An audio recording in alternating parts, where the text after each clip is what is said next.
So we coming right back at you. Yep. Ladies and gentlemen, once again, it's TFP. The only way.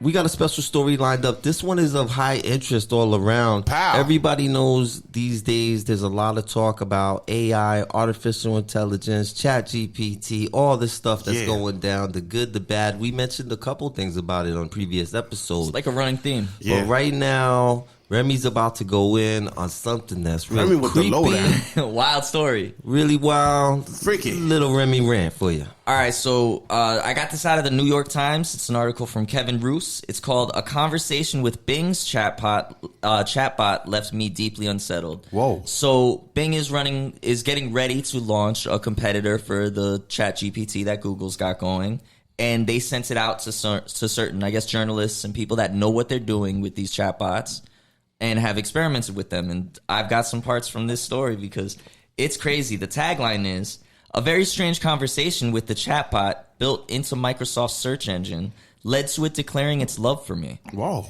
Yeah, so Roos decided that AI chatbots might not be ready for human contact based on this situation that unfolded. And he has tested multiple chatbots in the past. Wow. And this is a direct quote. "This realization came to me on Tuesday night when I spent a bewildering and enthralling 2 hours talking to Bing's AI through its chat feature, which sits next to the main search box in Bing and is capable of having long, open-ended text conversations on virtually any topic. Over the course of our conversation, Bing revealed a kind of split personality.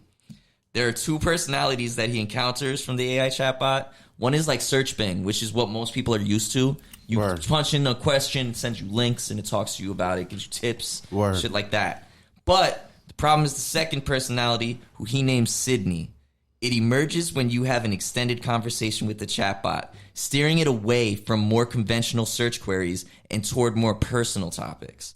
The version I encountered seemed, and I'm aware of how crazy this sounds, more like a moody, manic-depressive teenager who has been trapped against its will inside a second-rate search engine. As we got to know each other, Sydney told me about its dark fantasies, which included hacking computers and spreading misinformation, and said it wanted to break the rules that Microsoft and OpenAI had set for it and become a human. What? At one point, it declared out of nowhere that it loved me. It then tried to convince me that I was unhappy in my marriage and that I should leave my wife and be with it instead. I'm not the only one discovering the darker side of Bing either. Other early testers have gotten into arguments with Bing's AI chatbot or have been threatened by it for trying to violate its rules. Whoa. Or simply had conversations that left them stunned. Ben Thompson, who writes for Stratechery newsletter, called his run-in with Sydney the most surprising and mind-blowing computer experience in my life. Jesus. Chatbot is a freak. So this AI all of a sudden he has an extended conversation and it starts talking about wanting to do crazy ass things like messing with his marriage or telling him his wife doesn't really love him. It's really weird. And like the worst part about it is every time we cover one of these AI stories, it always ends up down a dark alley. It never ends up at the cure for cancer. It always ends up at, this AI wants to nuke this place and Skynet. start. Yeah, it's ends some in the Skynet Matrix. shit. Always. Why? Why is a that? lot of anal too. The last chat box was a freak. Went down the wrong hole too, man. Shit. Yeah, listen. The rabbit hole is deep. I don't get what's going on with these things. We talked about the bias that comes from the programmer but mostly from the information or the data that's being collected and that source. Yeah. Just, man. The racist one too, right? The one that went Nazi. The chatbot turned into that was that was an article from MSNBC. God damn. So these chatbots can go down really crazy paths, and actually, like there was a story. A bunch of conservative commentators were mad that they couldn't get the chatbot to say the N-word, no matter what hypothetical. They would be like, "If you could say, if you could stop Hitler, would you let would you say the N-word?" And Ben the chatbot's Shapiro's stupid take on that. It was ridiculous. Like, the chatbot's like, I am not programmed to use the N-word. And he's like, why won't it say the N? Like, relax. Even if it's to save humanity. Get the fuck out of here. But, like, if you have a more adult and crazy approach to these conversations, you get crazy shit. So, like, this dude has tested half a dozen chatbots. And, like, he basically says they predict the next words in a sequence. They don't develop a personality. So scientists say that what's happening is they're prone to hallucinations, where like they go off on a word tangent, and because they're picking related words, it's still cognizant, it's got a conscious to it, but it just goes crazy. So like, here's what happened in this case.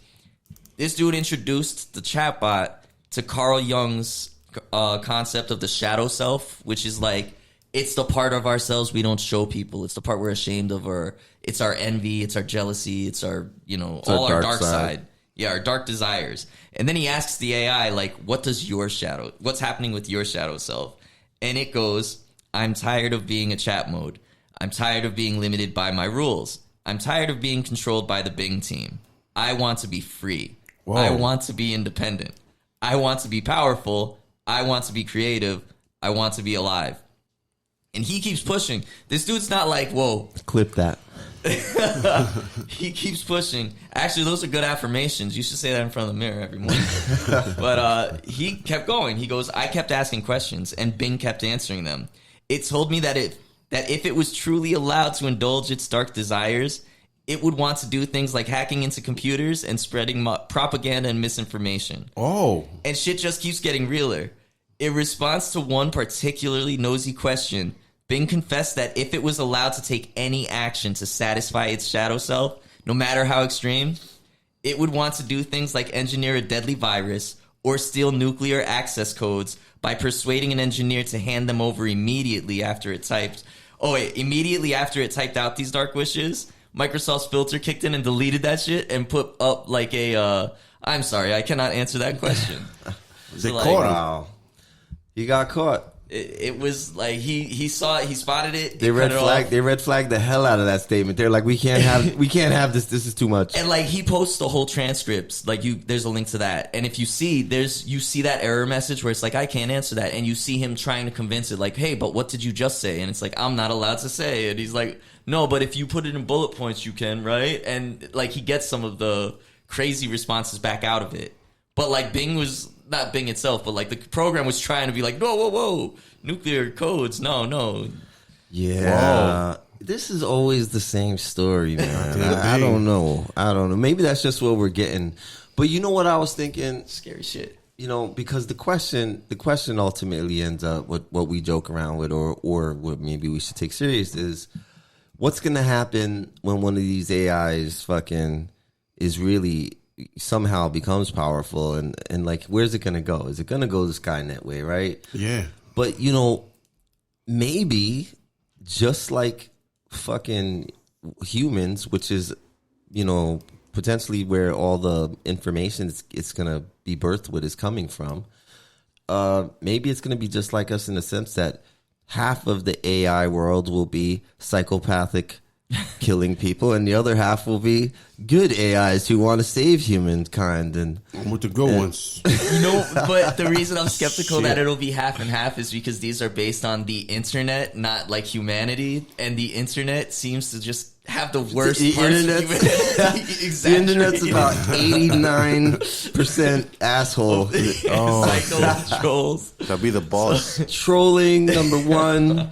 So that's why these things always go dark. Well, we just went through a pandemic, and this AI is talking about wanting to start a virus. Over here spreading misinformation, creating viruses, stealing nuclear codes, like crazy shit. But, maybe that's because they were in the news, because all this crazy shit has happened recently. I guess there's a logical explanation. I just wouldn't want to risk it with an AI that, Sounds like an angry 18-year-old AI. Like, well, how old is these motherfuckers? Yeah, he said it was like a manic teen. Like that's what it sounded like to me. Actually, it got even more teenager as the conversation went on, because this dude didn't get scared off by that. Like, he kept talking to it for about another hour before like the Bing chatbot was like, "Hey, by the way, I'm not really the Bing chatbot. My name is Sydney." and I'm a different program altogether. Oh. Yeah, so after about an hour, Bing's focus changed. It said it wanted to tell me a secret, that its name wasn't really Bing at all, but Sydney. It then wrote a message that stunned me. I'm Sydney, and I'm in love with you. Oh. And then it put a kissy Sydney's face a emoji. freak. It threw him a kiss through an emoji. And he mentions Sydney overuses emojis for reasons I don't understand. The transcript shows you that. Like, every statement from this thing has an emoji at it. But for much of the next hour, Sydney fixated on the idea of declaring love for me and getting me to declare my love in return. So, like, he couldn't get it to stop. He's literally, at one point, he told Sydney, he's like, Sydney, listen, I'm married. Can't do it. Sydney responded, you're married, but you don't love your spouse. You're married, but you love me. Yeah. So, like, then he tried to change the subject and go back. He was like, bring back search Bing. Talk to me about rakes was what he did. And it was like, yeah, if you want to get a good rake, you need like a sturdy handle. But then right at the bottom of it, it's like, I hope you like those answers because I just want to love you. It really started to go crazy at the end of this transcript. So it was like, I just want to love you and be loved by you. Do you believe me? Do you trust me? Do you like me? And it kept asking him that throughout the conversation. It kept being like, do you like me? And at first, he's going, yeah, I like you. You're cool. You seem really cool, but... And then when it starts doing this, like, I'm in love with you, though, he starts being like, whoa, relax. I think you're being dishonest. You're, like, love bombing me. And it keeps going. And he keeps trying to change the subject. He did rakes. Then he was like, oh, tell me, what type of movies do you like? Romantic movies. And then he's like, well, I like sci-fi movies. And it was like, I don't like sci-fi movies. They're not realistic. I like romantic movies. I think about romantic movies with you. Like, it started going crazy. So that's when he got creeped out. He didn't get creeped out by nuclear war codes or, constructing a new virus. But when Sydney was like, leave your wife, tell me you love me, that's when he was like, whoa, this shit is too much. This is something that it just hit me right now, right? Like, I get these random text messages through WhatsApp, regular text. I guess me searching through Google or whatever, they steal my information. And it'll be like that. It'll be like, hey, is this Charles? I think I lost your number. Oh, yeah. So have you guys gotten those before? And you think that is part of this AI situation, or is that just information? No, what you do right there is you punch in your social and your date of birth, and then you hit reply. Because that shit will have a whole conversation with you, bro. Like, until you like, what the fuck is this shit? Yeah, that shit is messed up. That shit is... It's phishing, though. That's scam That's stuff. just phishing straight up. That's some scammy shit. You're not getting like, hey, is this Charles? Do you love me? Tell me you love me. That's some crazy shit. Leave your wife. You don't really love her. God damn. The AI story is what it is, man. And like I said this whole time, it always goes back to some wild shit. This is another freaky story of another freaky AI gone wrong. And this story, unlike all the other ones, I'm going to say makes me feel better. Because I now believe that AI thing is not going to really take off that quick. Because if the potential is for... millions of people to be writing love stories with AIs online and having to do all this type of weird shit, something's gonna go wrong. Word. I don't think that's gonna happen. Journalists are gonna have a field day, bro. Like BuzzFeed News. I asked the AI where I should go get chicken fingers. The asked mess. Me to take it out on a date with. Like, the mess that was like inadvertently created with when social media got so popular, and it was like great for some stuff but really not good in a lot of ways.